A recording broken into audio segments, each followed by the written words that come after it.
We are going to begin now. We've got a couple members absent, but we've got one who's probably coming in a bit, and one who won't be able to make it. But I'm going to turn it over to the city manager, Deborah Campbell, to take it away.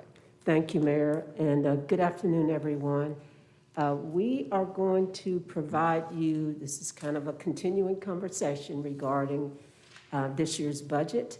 And this work session is going to kind of respond to a lot of the questions that were asked at the previous work session, but also to provide you some additional information about some potential new investments. We also have a recommendation regarding the water services fees. And so to help you, we provided a memo, which we know we probably didn't get it to you in a timely manner, in addition to the PowerPoint presentation. But it has information that kind of summarizes this entire presentation. So hopefully it'll be useful for you as you are going through, or as Taylor is going through the slides. Hopefully it will give you kind of the punchline for the recommendations. So at this time, I will turn it over to Taylor Floyd, who will provide you with the information that I just outlined. And Taylor, take it away. Thank you, Ms. Campbell. Good afternoon, Mayor and Council. Again, Taylor Floyd with the Finance and Management Services Department. And this is our final budget work session, planned budget work session anyway, maybe I should say, for the budget development process for this year. So as Ms. Campbell mentioned, we're really going to provide you all with some updates based on some feedback that we've received from you all. We will go over some information around fund balance, some updates on compensation. We've talked a little bit about new investments, but some more particulars on things that we're looking at as it relates to that. And then circle back on the water services fees from what's that? March 28th, I believe, was that meeting. So our key takeaways for today, the first one should, again, probably not surprise you all. Investments in employees are essential to service delivery and our largest driver in our budget. Right now, we're kind of at the point where we're trying to put the puzzle pieces together. We're trying to balance the increasing costs to deliver services, investment in strategic goals that you all have identified, and our available resources. And then finally, we believe that the recommended investments in the water fund are really critical to service delivery and the future and long-term financial health of that fund. So we're kind of here in the middle of this graphic on the budget development process. Again, this is the last planned work session that we have with you all. The next time you will see me will be at the proposed budget. So we're looking for feedback from you all to make sure that we are headed in the right direction as we move towards finalizing things for the city manager's proposed budget. As always, we look to the priorities that you all have established as we're making decisions and prioritizing investments. These are your recently updated priorities, including the addition of climate to the neighborhood and climate resilience priority. We also like to keep in mind these guiding principles that include essential service delivery, making sure we have the resources to deliver or to meet service delivery expectations, enhancing customer value through improving customer experience, and again, strategic alignment with community council and staff goals. So again, we're going to start off with fund balance and then kind of wrap up that piece summarizing where we're at in the general fund with our revenues. So just as a little bit of a reminder on what fund balance is, it is essentially money that's left at the end of one fiscal year that can be appropriated to finance expenditures in the next year's budget. And that number really comes from, is reported in our annual comprehensive financial report, or our ACFR. And I want to really focus on that end of the year aspect of that. You know, we don't know what that number is going to be until the ACFR is completed. And it can change significantly based on the cash position of all of our funds, which is getting into the accounting side of finance, which is certainly not my strong suit, I will admit. But it can, again, change with some of those accounting things that happen as we look at the year end. And it really is a snapshot as of that year end, July 30th of whatever fiscal year we're talking about. It is required, the Local Government Commission, the LGC requires local governments to maintain a minimum 8% fund balance. Our internal policy is to maintain a fund balance of 15%. And one more reminder, fund balance is appropriated by council action, so either at budget adoption or budget amendment during the year. So why is it important? Primarily for cash flow management, just like with any business, we have money that's coming in and going out. Whether that's our biweekly payroll or significant payments for large capital projects. So having a fund balance helps us make sure that we have the cash available to make those payments. It's a key measure of our fiscal health, again, making sure that we have the money to continue operations. And as a result of that, a factor in determining our credit rating, which for the general fund is AAA, the highest that you can get.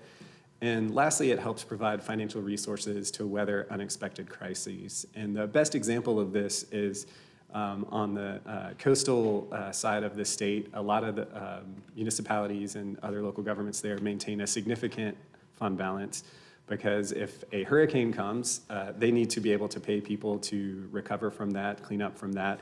And while there may be FEMA money that helps offset some of those costs, that might not appear for an extended period of time. So again, it is really important to keep that as, to make sure that you're able to weather those unexpected crises.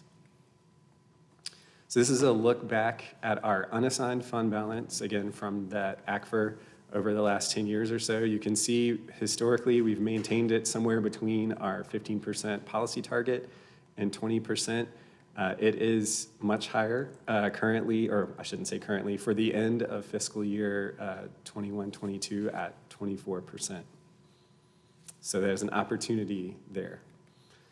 A little bit of history, I think you all had asked us for this, on how we've used fund balance in the past. And these are examples of items that we either directly tied to a fund balance appropriation in the adopted budget or were one-time items that were funded in the budget. And I won't go through every single one of them one at a time, but just to pull out a few items. Again, you can see the FY19, those were some ongoing costs with firefighter retirement contribution and upgrading a position to full-time.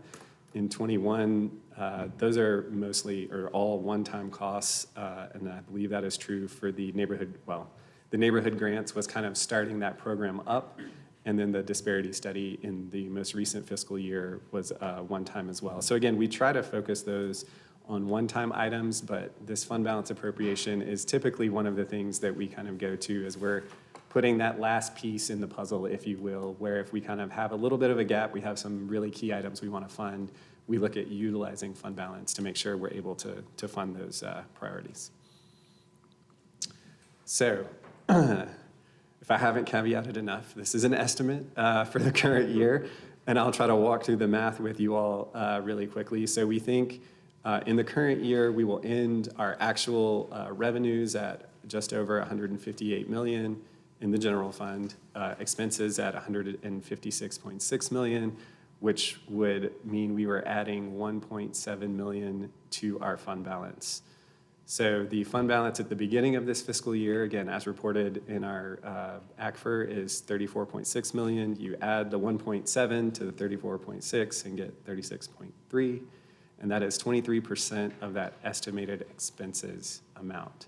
So that's an estimate as of right now where we think we will end the current year from a fund balance percentage perspective. Any questions on that before I go on?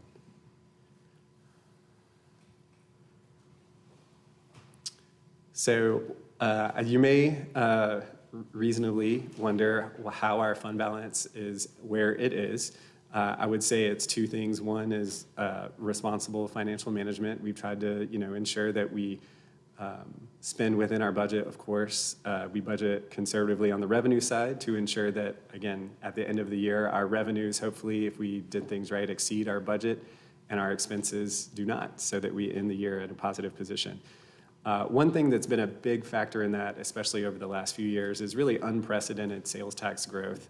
And that's probably been one of the main drivers, again, in recent past. So as a result of those items and the fund balance that we have available, we're recommending somewhere around $6 million in fund balance use for next year's budget. And that $6 million includes $2 million allocated towards the McCormick Field project. So if you all will recall, that was something when we were talking through kind of the financial piece of that will kind of help us get that project started and also lower our overall cost because we don't have to borrow that $2 million and pay interest on it for 20 years. So kind of wrapping up the numbers piece on the revenue side in the general fund, we've talked previously about revenue growth from our two primary revenues, property and sales tax. We think that's still going to come in somewhere around $4.7 million. You all adopted increase to our sanitation fee, which will bring in a little over $400,000. We still have $2 million that was appropriated in the current year in American Rescue Plan Act funding that we don't think we are going to need in the current year, so that can be reappropriated. And then $4.2 million in fund balance, which again is part of that 6. So 2 from McCormick Field, and I know I'm fudging the numbers. I said 6, and we're at 6.2. But that gets us to $11.3 million in new resources, which seems like a random number, but I will come back to why it is that number later. I guess I just, I don't understand the difference between the last slide that said $6 million and then here where it says 4.2, and then you talk about the 2 million with McCormick, but where is that on this? So that's not on this because it will be in our capital fund. But Because it's essentially, a so it's capital. for the. Great, okay, the capital answers the question, we're talking about operational, okay, Yep. thank you. Thank you. Any other questions about the numbers? All right. So to summarize, again, we continue to see property and sales tax revenue growth, but not at the same pace as the cost to deliver services. So again, our expenses rising faster than our revenues. We do have an opportunity for the strategic use of fund balance and ARPA. And I do want to mention that economic uncertainty is always a factor. Recessions will substantially impact sales tax specifically, so there's always a risk there. I thought of a question if we can go back to the last slide real quick. Sure. In the past, when we talked about sales tax revenue, we knew that we were at least 3, if not 4 months behind in acquiring or receiving the sales tax revenue. Does this include a projection? Because we're talking about estimates, or is this, okay. Yeah, so essentially, the way that we try to handle that is we get the data, and based off of what it looks like relative to last year, we try to make adjustments to the projection for the current year, and then kind of project off of that. So we're still making, if you will, a projection off a projection for kind of the last quarter of sales tax revenue for next fiscal year. Got And- it. So let's say there's like an extra $1 million. At the end of the day, we could roll that into our general fund balance. So what we're looking at right now is using part of the fund balance is 4.2 million. But if our sales tax revenue is higher than estimated, that number could come down, or another number could come down. Correct? Yeah, absolutely. Okay. If we see really strong, we'll probably only get 1 more month before the proposed budget. They usually kind of update those around the middle of the month, the State Department of Revenue. If we see continuing unprecedented growth, I will say that in general, we have seen that sales tax growth. It's still growing, but not at that same kind of really, really high rate that we've seen. I think last year our sales tax revenue was up somewhere around 17% year over year, which is very abnormal. Thank you. And I like to remind folks that it can go down, so that is a concern.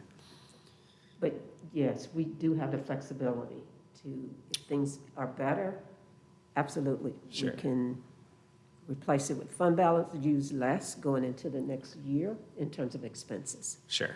And I know that it's, what we're talking about is because we've woven that in already, it's not going to be a huge number. It's probably going to be Correct. close to that. Thank you. if it increases. Yeah. Any other questions on revenues before I transition to, I think compensation is next? Yes. All right. So just a reminder, we have kind of some baseline changes that include funding the full year of some mid-year adjustments that we made in the current fiscal year. We have our required employer contribution to the state retirement system. We're still trying to work out exactly what we think we're going to need as it relates to our healthcare contribution. We know it will be more, but we're trying to make sure that we kind of balance the city's additional contribution with whatever we do in the plan design for employees. Again, trying to make sure that we can minimize the increase that employees are seeing on their side. Again, you all have seen this list before. These are kind of the items that we're looking at. On the compensation side, we're really going to focus on that third bullet, the differential night shift and on-call pay, primarily because you all had some questions about that. So we're going to focus on those. So looking at the shift differential pay, as a reminder, that's additional pay for working evening, night, and weekend hours, and it is currently 75 cents per hour. So our original recommendation was to increase that to $1.50 an hour. You all asked us to look at going to $3 an hour, and after some additional review, we think that $2 an hour is appropriate, and I'll get into some of the details of how we came to that. But the estimated annual additional cost to go to $2 an hour is $250,000 in the general fund, and you see some impacted departments there, primarily, again, departments providing core services. So how we got to the $2, one is based on some research that our Human Resources Department did. They felt like $2 was pretty competitive with some peers that they benchmarked. It also avoids disincentivizing shift work during regular hours. So a concern is we might see folks start to prefer, because of that pay differential, prefer those evening shifts. And a lot of times we have more experienced folks working those day shifts. For example, if it's water production at a water treatment plant, they're taking deliveries, they're interacting more with management. So we really want to make sure that we have the right folks working at the right time, if you will. And then finally, we want to make sure that we're minimizing any impact on compression, the compression adjustments that we implemented in the current year. Again, we don't want to have folks that are less tenured, that are really, really close to what people that are more experienced are making doing similar jobs. So the on-call pay, again, a reminder, that's additional pay that folks get for being available to work outside of their normal hours, and that is paid currently at $20 per day. Our original proposal was to increase that to $30 a day. You all asked us to look at $40.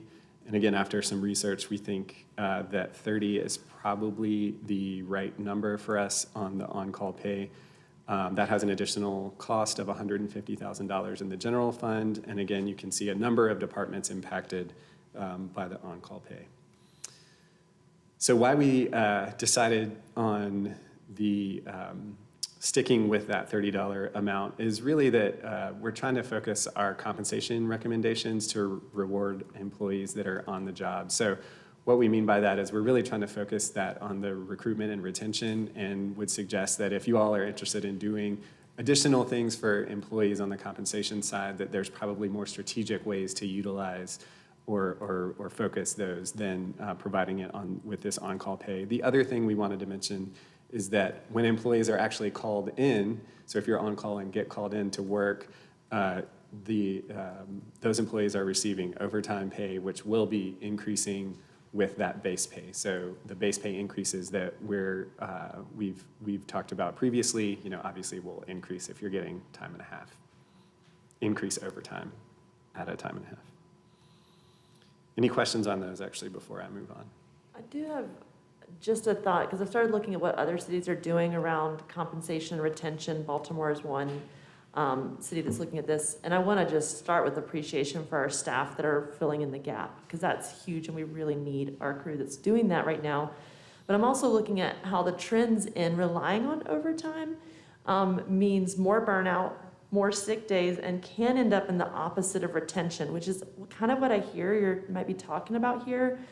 And I wonder if we're focused on keeping people for the long haul and keeping that institutional knowledge and our team building and keeping our good people, then living wages will help to keep our staff longer, because if the positions are filled and the opportunity for overtime isn't there, and then all of a sudden they have a smaller paycheck because they work less, I wonder if that's going to impact our losing people. So I want to just like name that I'm keeping an eye on what other cities are doing, and there is some risk with making overtime the priority instead of taking good care of our folks all the time. Yeah, and I think that we kind of are looking at the two major things that you all said you had some questions about and said, go back and look at these.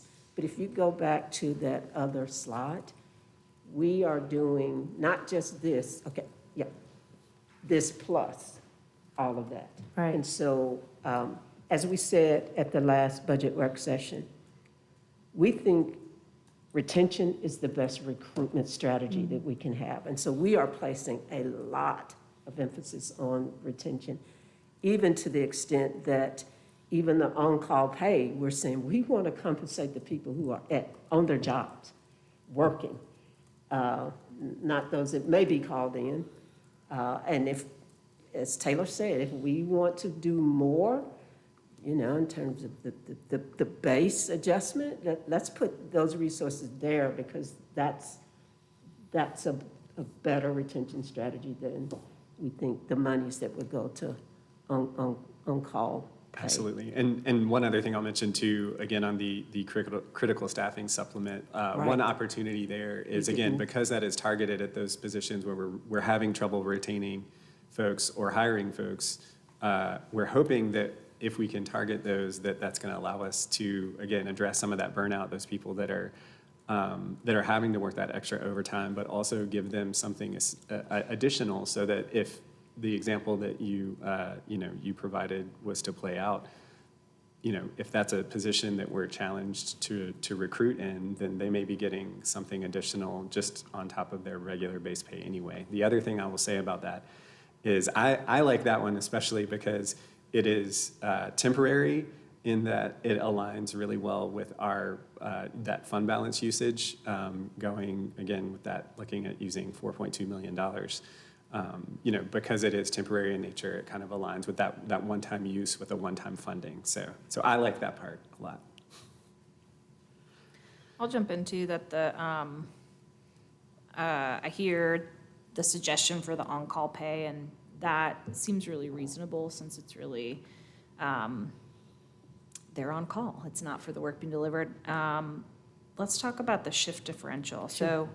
So, I feel like there's a real different strategy with this approach, right? Because we have folks who work nights, and it's a hard position to fill, and particularly in our police department, where we're having a hard time.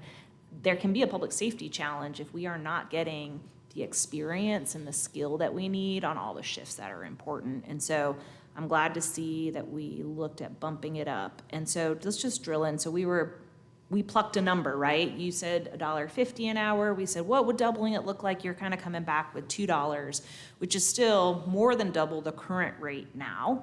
Correct. And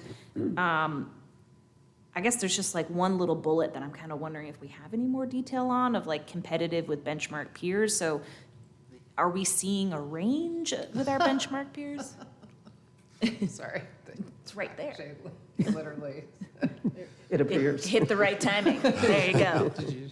So we're feeling like, is this competitive, or is this leading the curve?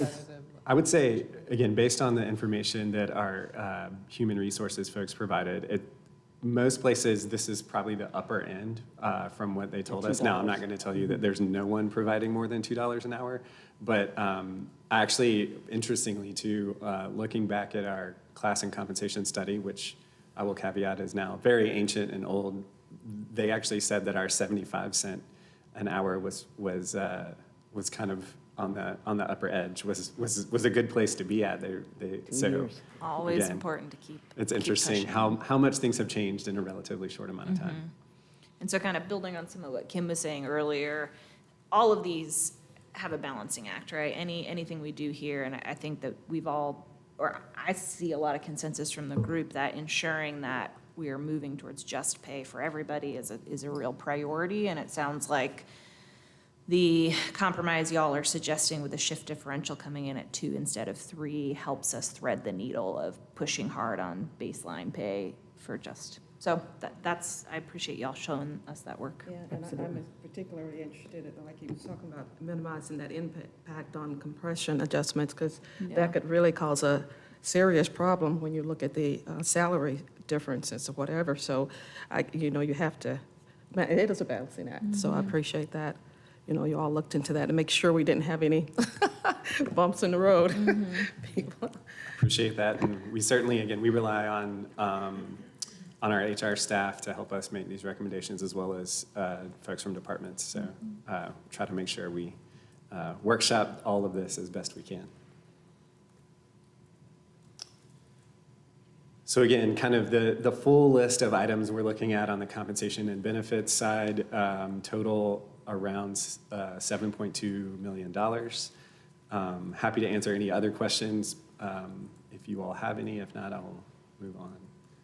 This isn't a question that needs an answer today, but it has been on my mind that sometimes when we're like just staying on top of things the best that we can when we're running short, it can be easy to defer the breaks that need to be built in to have a healthy team and healthy people.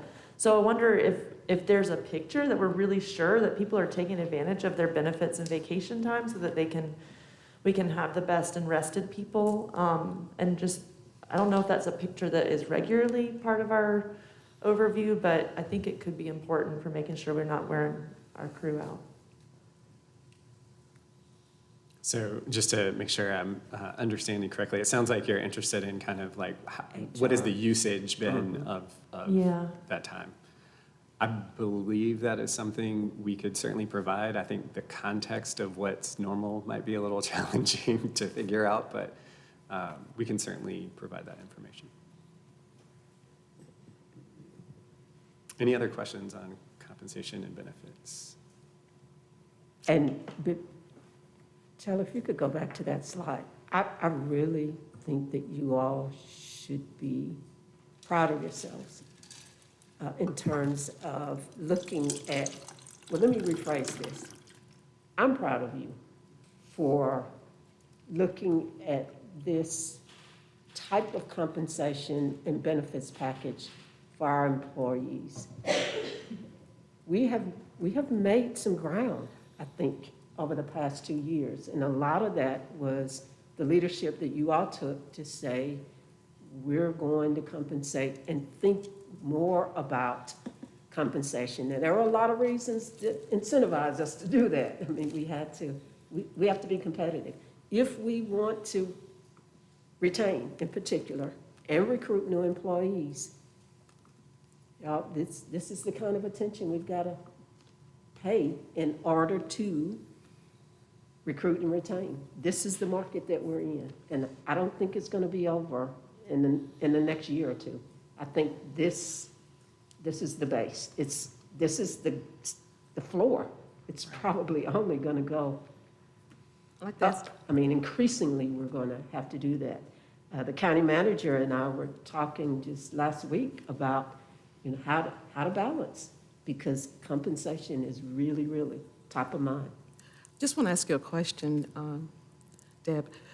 Basically, have you seen a difference? I know we've done some increases. Have you been able to see a difference in hiring or since you've actually made these increases? I would say yes, but what has been important for me is morale.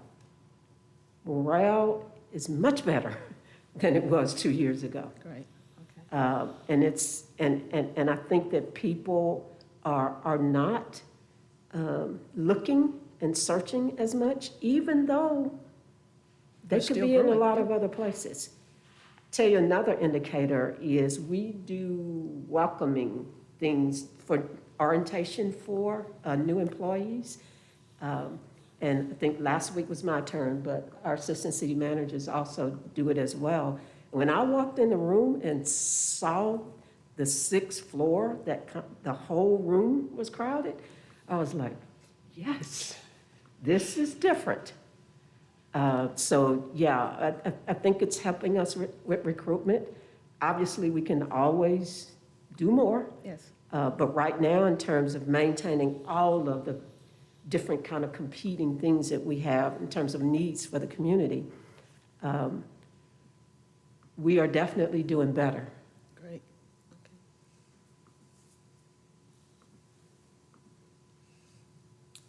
Couldn't have said it better. All right, so we're going to transition now into some new investments that we're considering related to your priorities. Before I get to those, we do want to remind you all and folks that may be watching the presentation, we don't talk as much during these work sessions or even at the proposed budget presentation about kind of what we call the base, what's already in the budget.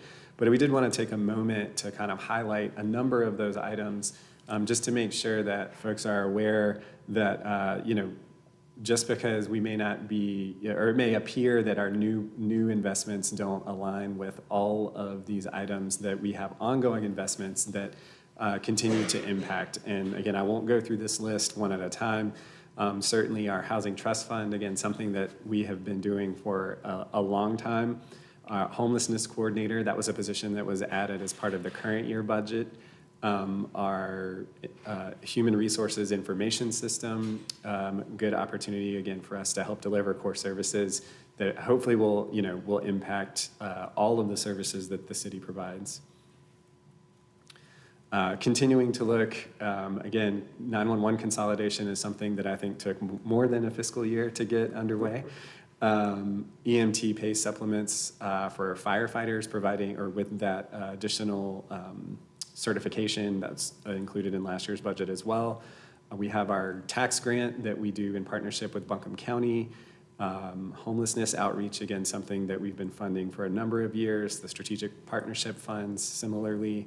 Again, so just to make note, we have a lot of items in our base budget that are continuing, that we continue to fund. Our reparations allocation, again, is another example. I think that was on the prior slide. That address the priorities that you all have provided to us. So as we look at new items, we'll start with examples of some new staffing requests that we're considering. And again, one thing that you might note is that these are all, well, one, that this list is relatively short, and two, that it is very focused on core services. Again, we're trying to make sure that we're able to deliver those services to the level that our community expects. So solid waste driver, again, that's something that will be offset by that additional fee increase that you all already approved for the sanitation fee. A purchasing coordinator will help, again, citywide, specifically focused, though, on helping assist water as they've in-housed their all of the parts and pieces that they need to maintain our water distribution system, which is significant. So it's in part supporting that. We're bringing on a new facility soon, hopefully, the Broadway Public Safety Center station. And we need some additional help just with janitorial staff there.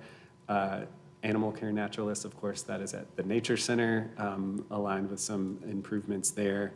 If you have any questions, I'll direct you to the city attorney on the next one. Now, they've been without administrative support for a number of years, and I know that would help them provide their service more effectively. And then this last one is actually a position that, or maybe a expansion, I guess I'll say, of a position that's part-time right now that's funded through some American Rescue Plan Act funding that is really responding to some constituent needs and interest for information, especially around homelessness, affordable housing reimagining. So we think there's an opportunity to kind of bring that into the general fund, make it permanent, expand it, and help provide those services across all of our departments. Any questions on those before I? I'll chime in that I'm excited to see all of these. As we look towards a solid waste plan, I know that a driver is definitely needed. It's hard to deliver that service, and that's a front door service. It's really important. It's core city service.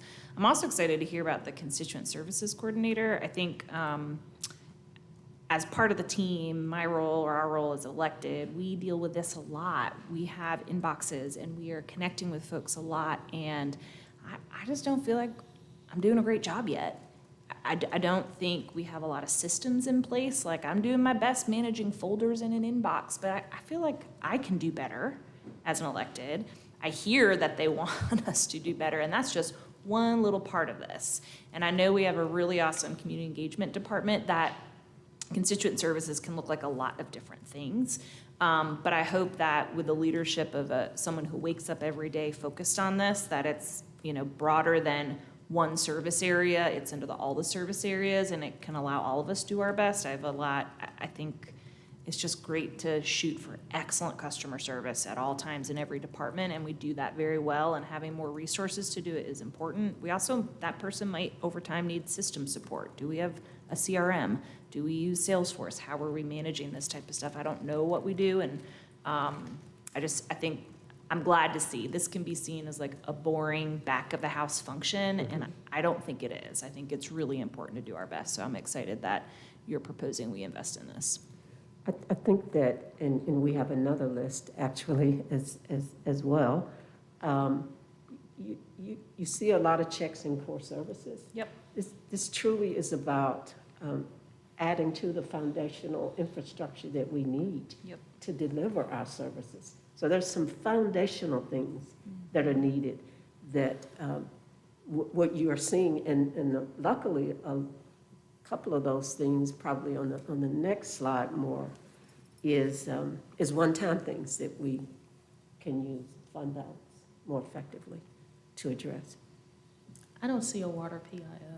Is that? So I was actually, as Ms. Campbell was talking, I should have clarified that this specifically is just general fund positions, so no enterprise funds, and I will certainly address that as we get to the water section. Yep.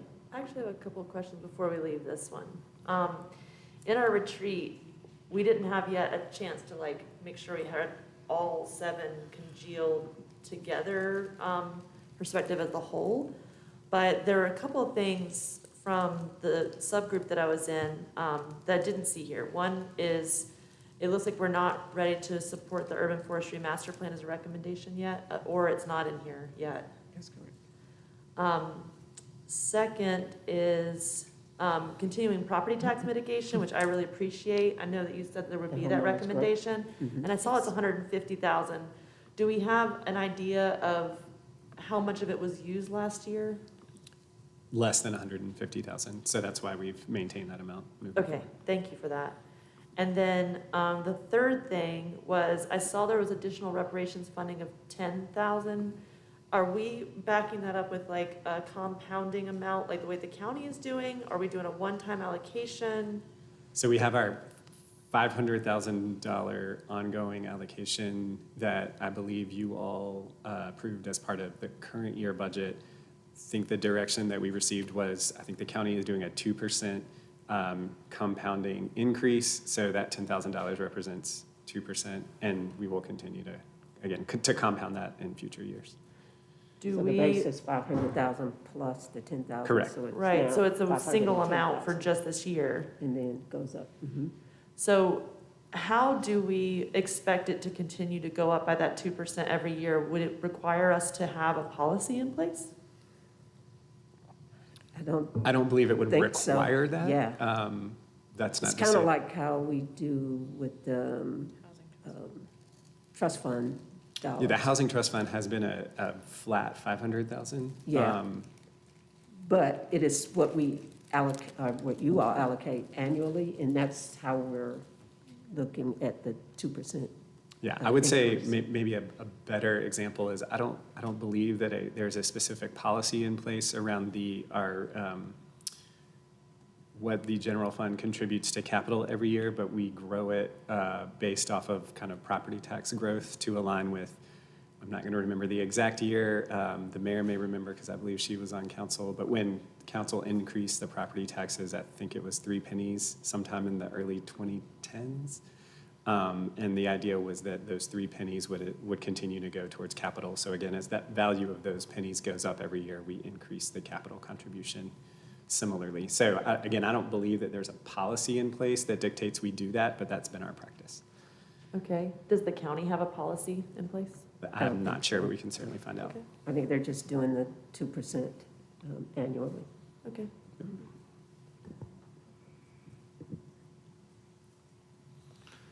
So moving on again to the non-personnel, other operating items, and just a note, again, there's that $10,000 at the very bottom, additional reparations allocation. As the city manager mentioned, most of these items are one-time in nature, and again, that aligns with that use of the one-time ARPA and fund balance items. I'll briefly step through these. The first one, APD uniforms, they've piloted some newer kind of technical fabric, I guess, uniforms that their staff really liked and thought was good. This is kind of one of those, a little thing that we hope will help us a little bit more with that recruitment and retention, in APD. Solid Waste Master Plan, we've discussed that in the past. A vehicle for solid waste, again, with that driver, they'll need something to drive. So that's that one. The City County Transit Master Plan, we've discussed. Transit management consultant to help us with both RFP development and some grants management.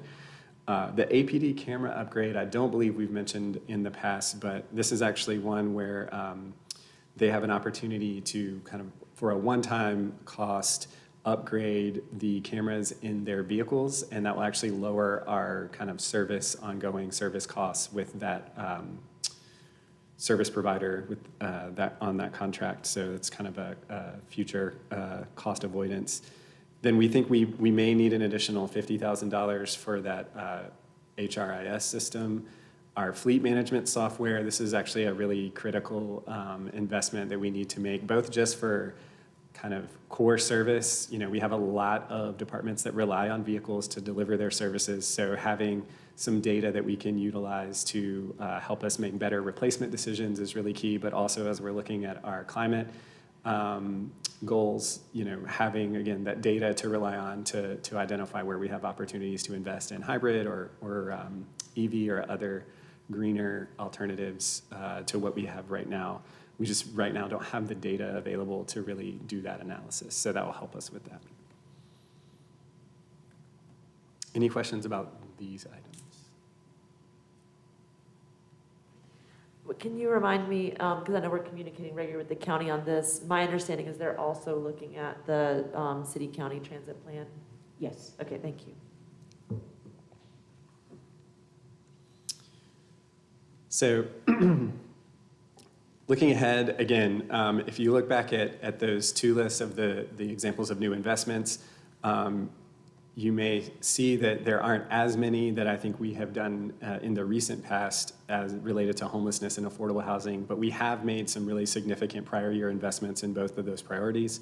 We're also awaiting the Homeless Initiative Advisory Committee's recommendations based on the National Alliance to End Homelessness report. Once those are available, we'll certainly look at where we have opportunities to move forward with those recommendations. And we do have some other funding resources available, including the opioid settlement funds. And we have an additional unallocated, I guess I'll say $1.6 million in ARPA funding available that would help us address those whenever those recommendations are provided. So again, I told you that $11.3 million number on the revenue slide seemed random. Hopefully now you understand why it was 11.3. If you look on the left-hand side, kind of our additional cost to continue services, compensation, one-time items, new staffing, new other operating, that gets us to that $11.3 million number. So again, we still have some work to do. We're still sharpening our pencil. We're hoping that, obviously we can try to maximize all of the items that we can fund at the lowest cost possible, but we think we're pretty close to a balanced general fund budget right now. And when we go back a million slides, to the fund balance, the available fund balance, and y'all are recommending 6 million, 2 of which goes to capital, 4.2, 4 something. 6 round numbers. For operating. What does that leave us at in our fund balance? Are we right at the 15% policy that we have, or are we still above our 15% policy? We would still be above the 15%. By how much, like dollar-wise? Off the top of my head, I couldn't tell you. But I will say, one of the reasons that we recommended that amount is because one thing that we don't want to do is a substantial fund balance appropriation, especially not to fund ongoing items. Sure. But there's probably a really long list of one-time items that's longer than what you're showing us. I guess, on a philosophical standpoint, Council, I've had a piggy bank since I was 7 years old. I really think it's important to be financially cautious, and I think that our requirement to have an 8% fund balance by the state and our policy commitment to be at 15% is an item of our, exemplifies that type of leadership to be really financially conservative. And why would we keep money in the savings account if our policy is to be at 15%? So I think finding the right number has been a topic of discussion for many, many years, and we've settled on 15%. There are communities that have a reason to go much higher than that, and we have found that 15% works for us. I think that's great. Yeah, and it is also an indication of improper investment if you let your fund balance go too high. It means you are not making the right long-term capital investments. That is a bad indicator too. So I mean, just. The question I'm bringing up is if how much above 15% are we? And would we be better at bringing us right to 15 and using more of that for a long list of one-time needs that we have? How, is it $5? Is it 2 million over? Like, what's that range? Because we have I get that we don't want to spend that on operating costs and ongoing, but I'm just curious, like, how cautious are we being above our set 15% fund balance? And if I might add, that's why I was asking about the sales tax revenue. I wonder if it's possible to, because this is like a rainy day fund, right? And it's a rainy day for a lot of people in our community. And we're still recovering. So it's like, if we do end up at the last minute, can we make budget amendments in July and Absolutely. August to address things like the urban forestry master plan or other one-time fund expenses that we're ready to do? We're just 3 to 4 month delay on sales tax. And I hope that you all understand kind of the rigorous way that we prepare these budgets and budget recommendations. And so when we look at, kind of these one-time asks from departments and requests, we have to look at it from an organizational perspective and a system-wide perspective. For example, if you're purchasing software, we need to make sure that IT Can has deliver the it. capacity to maintain. It's just this whole cascading of analysis that we do. And obviously, we always have more need than we have revenue. And I probably err, and I think Finance and Budget does as well, on the conservative side. Even if we are right, $200,000 above the 15% thing, we still are very cautious, particularly this year, because we kind of have a forecast that there may be a recession, and we don't have a forecast. So we're just kind of just being as cautious as we can. And So you think we're think responsible as in the we can. 200,000, that's what I'm trying to get to, Yeah, is like, what you're is trying that to figure range? So out what- 200K is about the range. Well, I wouldn't say Yeah. that. I would That's the just say we information want- I'd love to know, Sure, because I sure. We can hear get that. the theme towards being conservative. That is how I want us to spend our money. Sure. And it's an emergency for a lot of people out there right now. And so I just want to understand, agree. and as a team, kind of consider like, if it's millions of dollars, I want to have a conversation about that as a team. Sure. I think that's more conservative than we need to be based on the emergencies we're facing. So understanding that range. Also, I hear what you're saying is like, if there was a bunch of, let me say this more precisely, we need to be able to deliver what we're purchasing. I get that. Right. So I just am curious Sure. what that range is. So if we can have some sense of that, I think that would help me in understanding the proposals. And we'll definitely get that information. But also, you know, our fund balance impacts our credit ratings, and we want to have a GO bond. So there's a lot of Yeah. consideration that has gone into making these recommendations. And yeah, we'll bring that information back to you. Thank you. One other thing I'll mention too, and again, it kind of gets back to the city manager's comment about our debt rating. One thing that I think we would want to avoid is like a really substantial fund balance appropriation. Just for some context, over the last 5 years, the most that we have appropriated with the adapted budget in fund balance is a little over $1.6 million. So this is already a pretty substantial increase from that. Okay. So I'd want to make sure that we were judicious in our use. And I think to an earlier point, we can always, you know, you all have the ability to appropriate fund balance at any point during the year. I would certainly be more comfortable with the actual number from our financial report and having that in hand before we go kind of all the way down to 15%, because again, that number can change based on a variety of factors. Can you, off the top of your head, remember what year we appropriated 1.6 million at the last? FY21. So that was Thank you. right during COVID. Yep. And that's where we went below Mm-hmm. to 4. It's a 14. Yeah. Any other questions? All right. Checking my time here.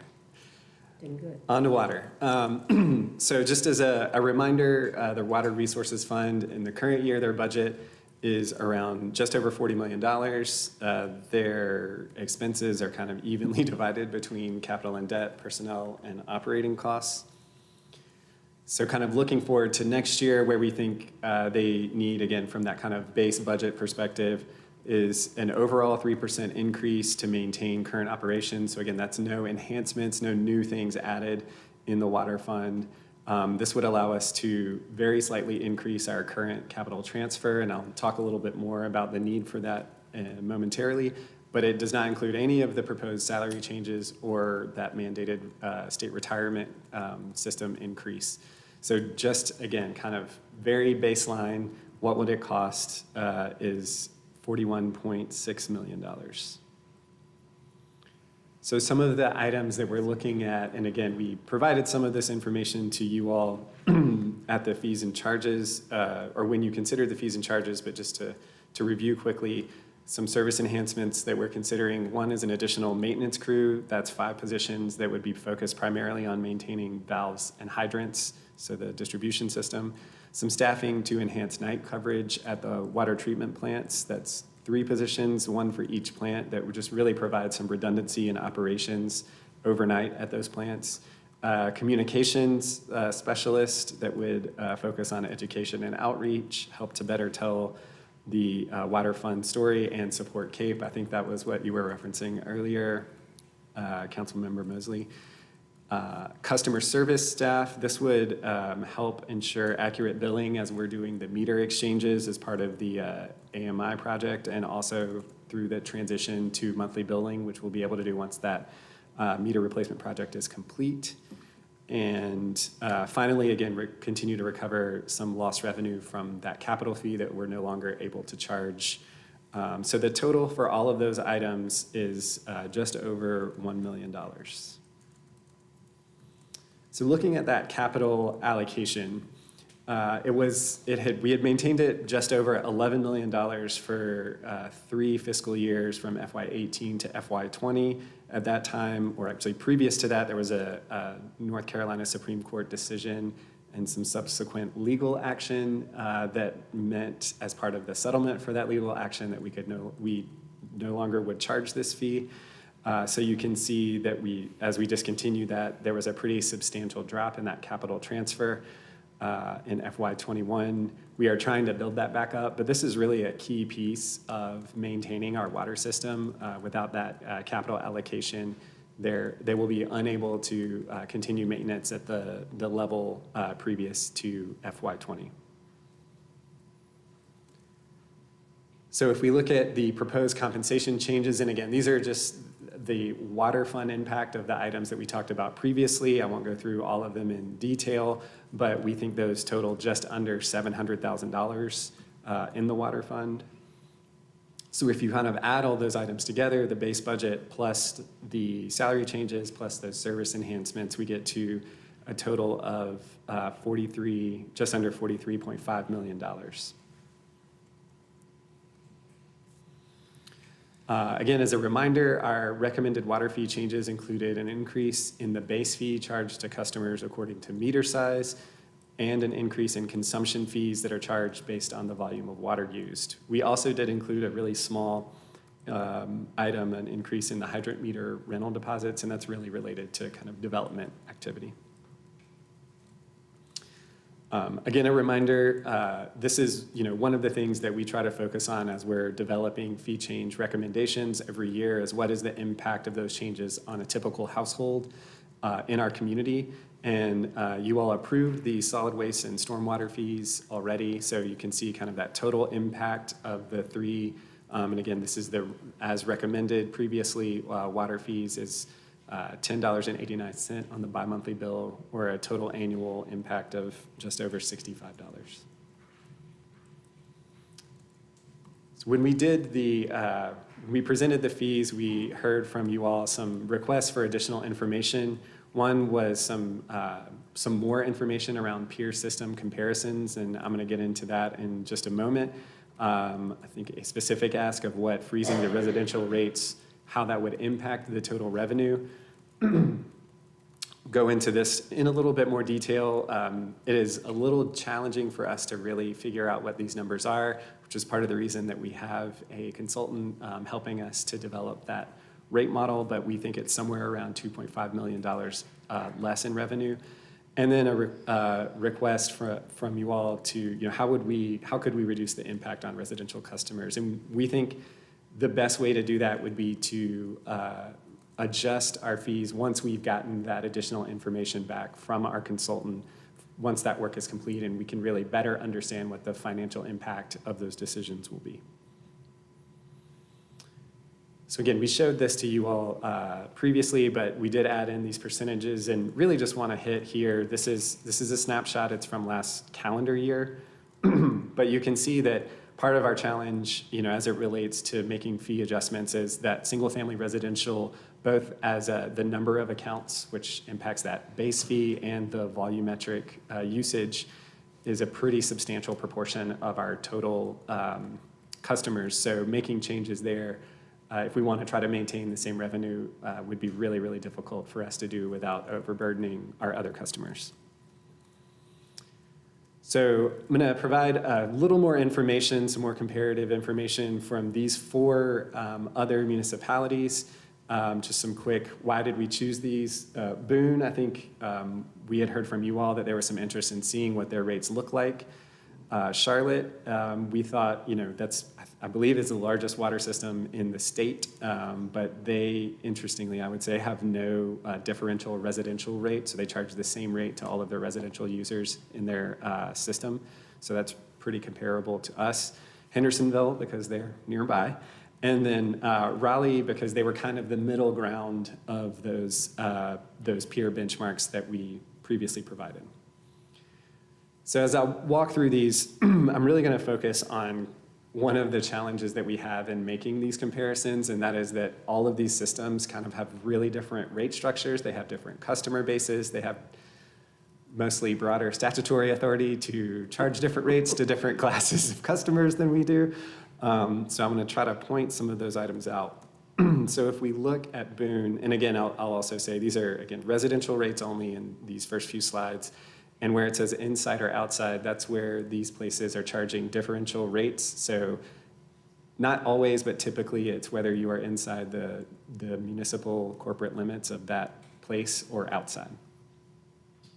So for Boone, again, they don't have a 5/8" meter, so we can't really compare there. And then they also don't have a volumetric charge for those first 2.7 CCFs of usage, and that seems like a weird number because they also charge based on a 1,000 gallons of usage, which does not directly translate to a CCF, and I can't remember what the crosswalk is there, but again, it's just really complex to try to compare these kind of apples to apples. But you can see, from a charge perspective that I would say we're not wildly out of line on the inside. So looking at Charlotte, again, interestingly, and we didn't include these two itemized, but they charge two base fees, if you will. One is based on the meter size, and the other one is a fixed $5.30 per account. So we group those together so it's a little easier to compare. But again, just another kind of nuance of the challenge in comparing the way that water rates are structured. I will also say that having such a large system probably gives them some economies of scale that we would be challenged to find.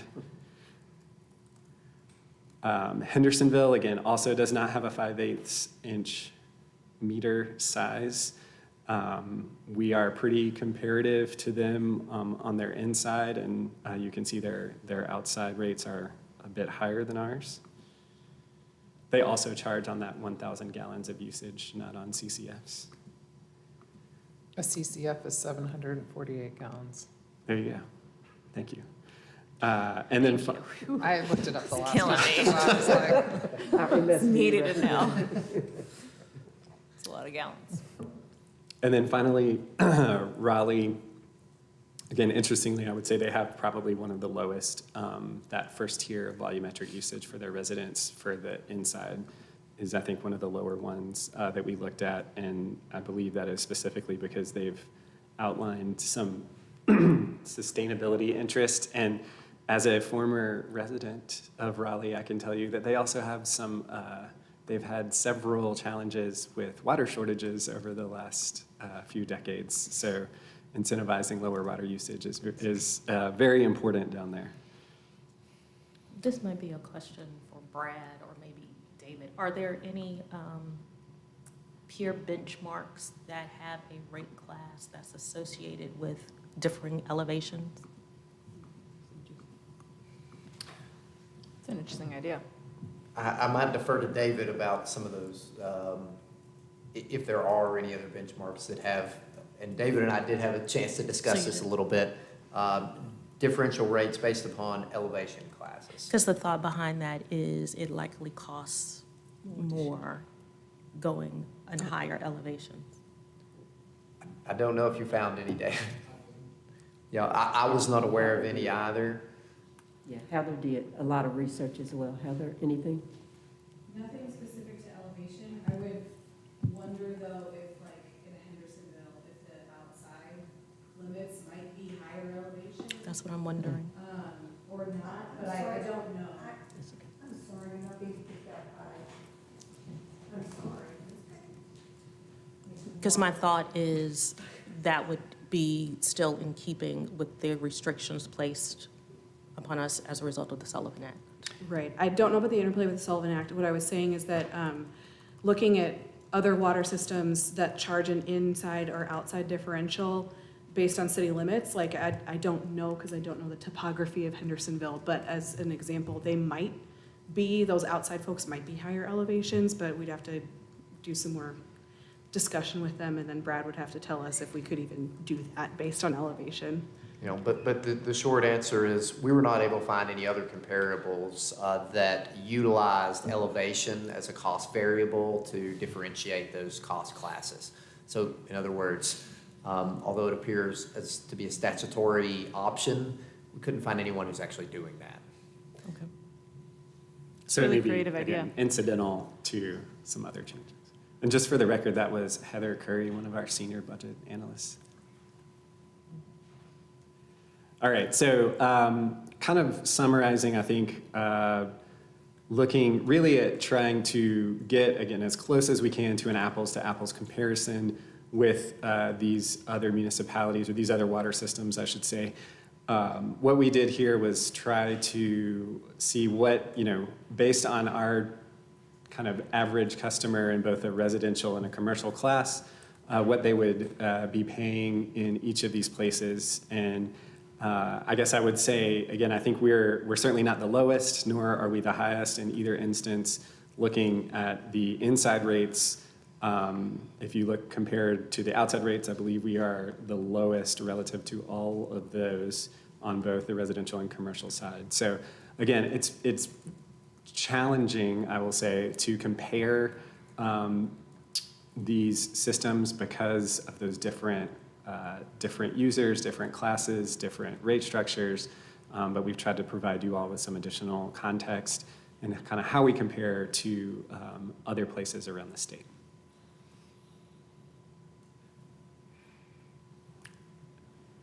Any questions on the benchmarking? I think, yeah, that's the last slide I have on that before I move on. All right. So again, kind of following back up on those revenue options, we have kind of the no change, what we have currently, essentially kind of keeping the rates at where they are this year. We have that, again, I will say very rough estimate of what freezing the residential impact would be, and then the total for our recommended increase. And you can see that kind of compared with where we think we need to be, even with the base and the compensation adjustments, we really kind of are looking to that recommended increase. One thing I'll note, you may notice that the expense amount is lower than our recommended increase, the revenue side. And again, we still have some numbers that we're trying to work through to finalize, to finalize items, but we have a lot of options. One, having a contingency for emergencies is never a bad thing. We could also increase our contribution to capital. We have the independent review committee that will have recommendations forthcoming, which we could set aside some funding in case there are items we need to address immediately with that. So again, a lot of options there, but we just kind of wanted to give you all a sense of where we're at right now. And in the next couple slides, I'll try to hit on really why we are continuing to recommend the changes that we've already put forth. So wanted to touch on this rate model and give you all a little bit more detail on exactly what it will do. One is define the cost of service by functional area. So essentially, how much does it cost for us to deliver, to produce the water, treat the water, and how much does it cost us to send it out through the city. They'll also assess the rate structure, make recommendations that include, both equitable and a functional rate model. So again, making sure that we're able to fund our system based off of that cost of service, but also looking at how we do that in an equitable way. And then I would say, importantly, incorporating all of that into an updated financial planning model. And I'll get to the impact of that a little bit later, but that is really, really key as we look towards kind of the long-term fiscal viability, I guess I'll say, of the water fund, and especially as we're issuing debt. So again, the timeline for that, we anticipate that's going to be complete by the fall of 2023, so this fall. So looking at kind of, again, that longer term impact and the debt impact, we really, really would like to continue that capital investment because it is critical to maintaining production and distribution systems. So again, going from that $11.3 million transfer into the water capital fund to pay for capital upgrades, capital maintenance, that, I think it was $7.5 million loss in FY21, we really want to build that back up. And part of that is making sure that we continue to have our high quality debt rating. The last time water issued debt, they received a AA1 rating from Moody's, which is not AAA, but is the next one down, so it's still very high. And we are likely to issue some debt in the next fiscal year for the meter project, and that will require approval from the local government commission. One of the things that the local government commission and the rating agencies want to see, again, is that long-term financial plan, consistent funding, and a well-managed system. And there have been a few, it has not been specifically related to water, but there have been a few local governments around the state that have had some challenges as it related to debt, and the LGC, I think, as a result, is looking a little bit more closely and more stringently at these debt issuances than they have in the recent past. So we want to make sure that we have a strong case as we go before them, because they do have to approve any debt issuances that we do. Any questions on that before I? Yeah. So when I look at the math, it looks like the recommendation of freezing residential versus the staff recommendation is $2,548,000. I understand the trepidation in pulling any levers because we have a study coming up and we have the independent review committee, but there are multiple levers to pull, whether it's base rate or closing the gap on the commercial rate, or I know we're hesitant to phase, but I kind of had hoped that we could take the time to look at what phasing would look like. For example, if we were to take small steps, and then once we have the study, take the rest of the steps, could be another way that I would love to support. I don't have something to look at that today that looks like any sort of phasing. It's just an either or, and I think that doesn't give me the many options that I would prefer to see, which is pulling some levers. And I think part of our challenge is, number one, having the resources and the real technical expertise to make these recommendations. That's why, obviously, we hired a consultant to help us.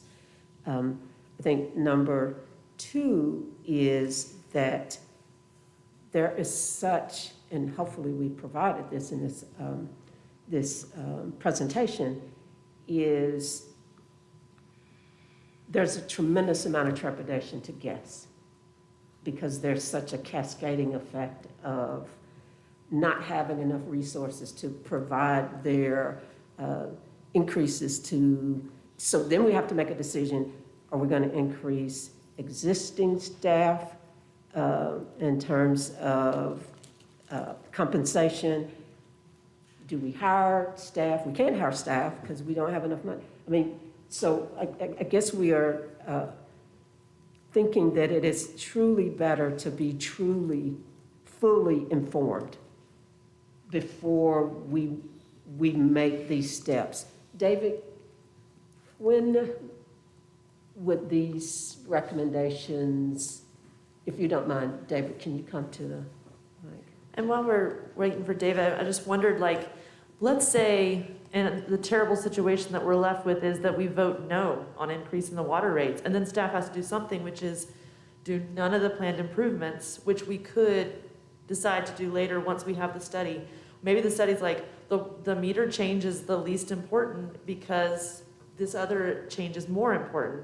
And then we would be all making a more informed decision together, and I just wonder if that creates the pressure to get that study and really support. Like, we're gonna have to say no to other things because the study's the highest priority right now. Well, it is, but I would like for David to respond to the question of kind of this incremental, you know, if we either freeze or make no change. And in particular, I would want to know when the study is going to be delivered and when the actual increases. For example, if council were to approve an increase, when would that take effect? When would people see it on their bill? Good afternoon, David Melton, Director of Water Resources. As far as the study, it should be completed late summer, early fall, and we've added a little bit to their scope. So August, September, or September, October? I would err to September, October. Okay. What was the other? When would they see the increase if the fee were to? What we typically do, because we're bi-monthly billing, is any rates and fees that are approved are in effect in July 1st, but we don't actually make the increases to September. That way, everybody gets a full billing cycle, and we don't have, you know, you got to bill at this rate, then you got to bill at this rate. It just makes things complicated that way. So they actually go in effect, at least the compensation or consumption piece, in September. And so it would be kind of, we would have the study September, October, and then if there are any adjustments, council can make adjustments November, December. Sure. And if you kind of look at it that way with the September, we're already a few months behind, right, on the projected revenue because we delayed enacting it. So if you phase it, it puts you, and Taylor can help out on this a little bit too, but it puts you even further behind on what your revenue projection is to be able to do that reinvestment or staff or the other things. So. Yeah, I guess I'm also just curious about all of our small businesses and folks who are in that commercial rate bracket. If for some reason the study comes back and it recommends a large jump, wouldn't it be better to phase it in? Because then it's like taking steps. Absolutely, we will. It would be, and with the study, you know, it gives us more time to give our customers notice. Hey, this is what we're looking at, this is what it's going to be, so we can do that outreach piece. So people can budget and plan for those kind of things.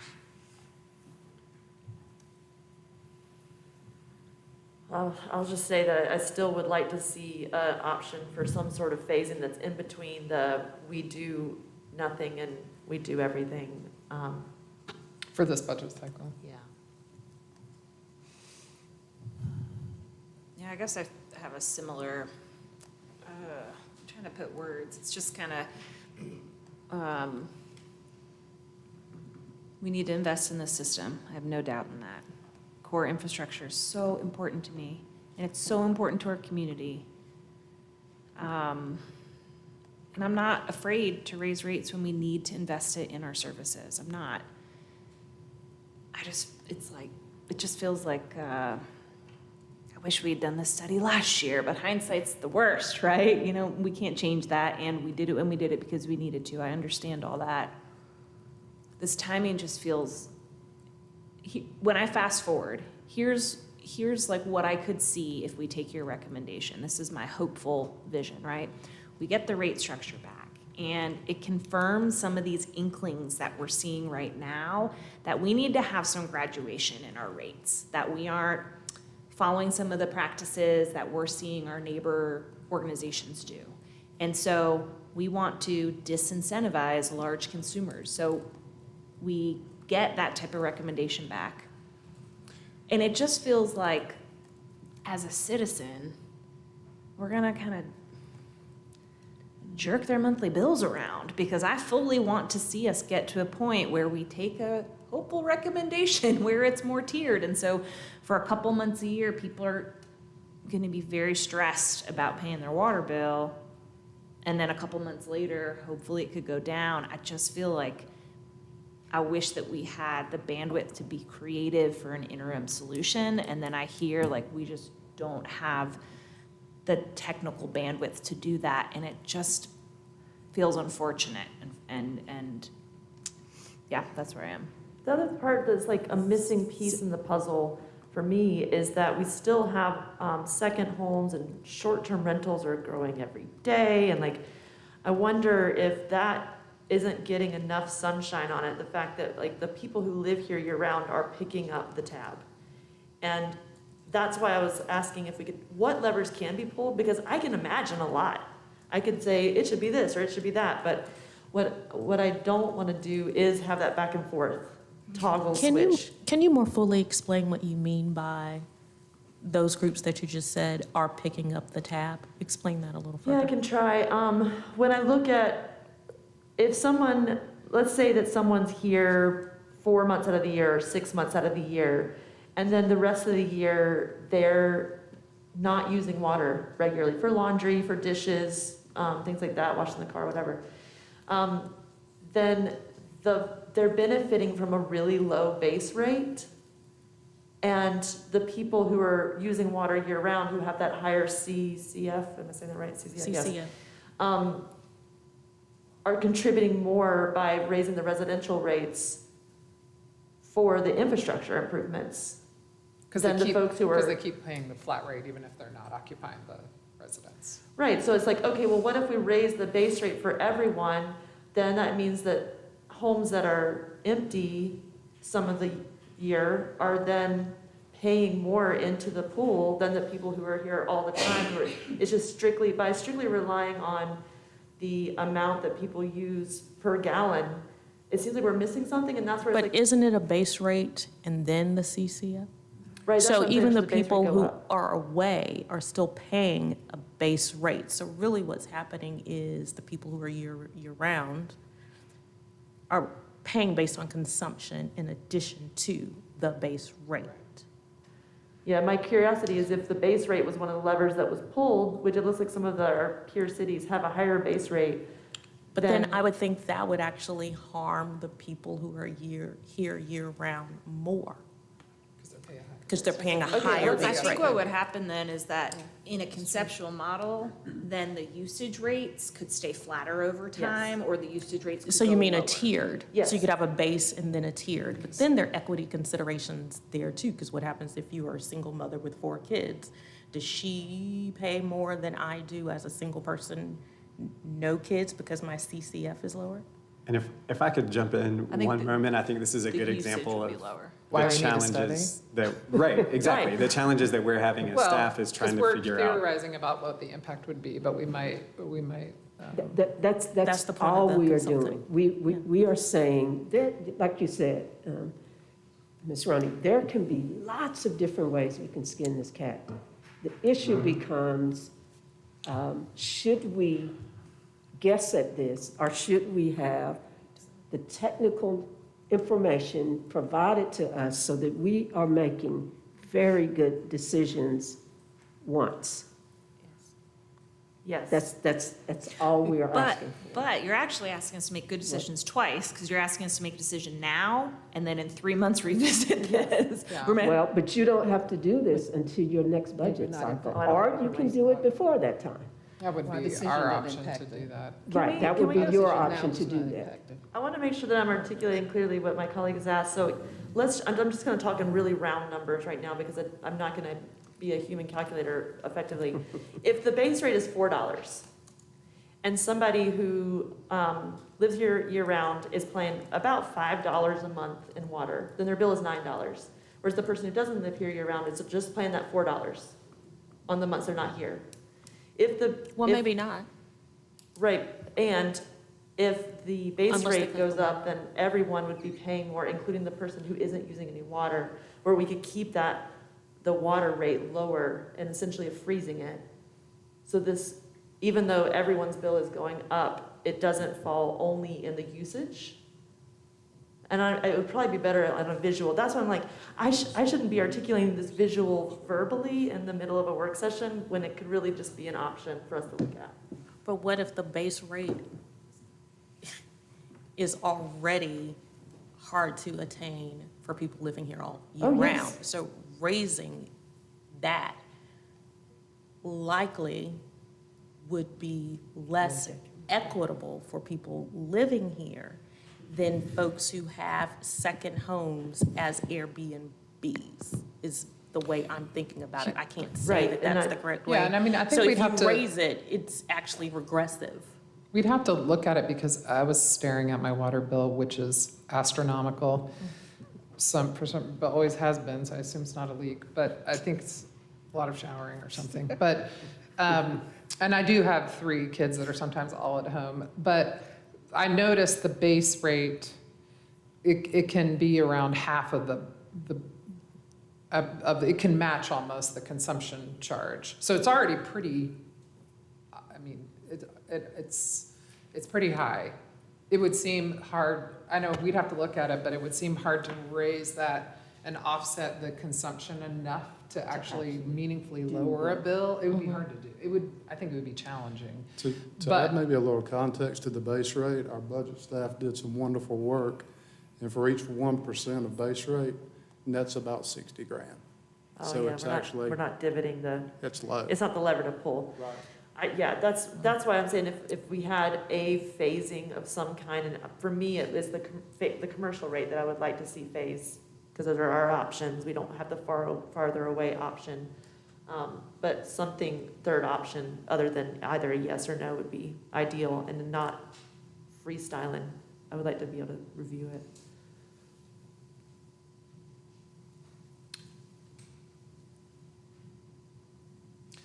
Okay. I'll go ahead and say just right now, not that we're voting on anything, but I'm inclined to follow the request that they made with the understanding that we can decide when we want to make a change or Yeah. not. Yeah, I agree too. Yeah, I think Yeah, despite, That's where I think that's where I kind of Yeah, land too, of yeah, for just, sure. I mean, I'm excited to look at what comes back from the consultants. I wish I had a wand and we could align timelines all the time. And I feel like frustrated by that, but that's just the way the world is, and I can't change that. And I really understand that